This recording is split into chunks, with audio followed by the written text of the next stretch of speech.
Pure mango juice, சுத்தமான மாம்பழ ஜூஸ்னு கீழே போட்டுட்டு நம்ம பிரபலமான மேங்கோ ஜூஸ் கம்பெனிக்காரங்க எப்படி தயாரிக்கிறாங்க? முழுக்க முழுக்க கெமிக்கல்களை கொட்டுறாங்க.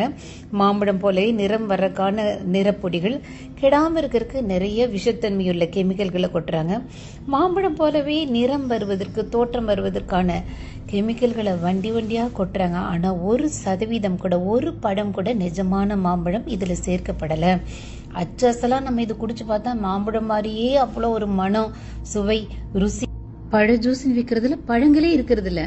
சர்க்கரையெல்லாம் கலந்து கவர்ச்சிகரமான பாக்கெட்டுகளில் பாட்டில்கள்லாம் அடைச்சு நல்ல டிவிக்கள் எல்லாம் பிரபலமாக விளம்பரம் செய்து நம்ம குழந்தைங்களாம் ஆசைப்பட்டு, அம்மா எனக்கு மேங்கோ ஜூஸ் வாங்கி கொடுங்க, ஆரஞ்சு ஜூஸ் வாங்கி கொடுங்க, பொமக்ரேனட் ஜூஸ் வாங்கி கொடுங்கன்னு நம்ம வாங்கி ஃப்ரிட்ஜில் வச்சு சில்லுன்னு ஃப்ரிட்ஜில் இருந்து எடுத்து குடிச்சா அப்பாடா என்ன ருசிங்கிறோம்.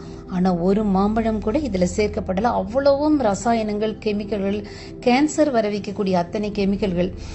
ஹாஸ்பிட்டலுக்கு வர பேஷண்ட்ல நிறைய பேர் சின்ன பிள்ளைங்களுக்கு கேன்சர் கண்டுபிடிக்கப்படும் போது அதிர்ச்சியா இருக்கும். கேட்டா குர்குர், லேஸ் சாப்பிடுவான், நிறைய குளிர்பானங்கள் குடிப்பான்னு. நிஜமான ஆரஞ்சு மாம்பழ ஜூஸை வீட்லயே போட்டு குடிங்க. இந்த பொண்ணு பேக் பண்ணிட்டு இருக்காங்களே, அதுல ஃப்ரூட் பியூர்னு போட்டிருக்கு, சுத்தமான பழ ஜூஸ்னு. எவ்வளவு மனசாட்சி இல்லாத விளம்பரங்கள். கவர்ச்சி விளம்பரத்தை புறக்கணிப்போம், நிஜ பழங்களை சாப்பிடுவோம்.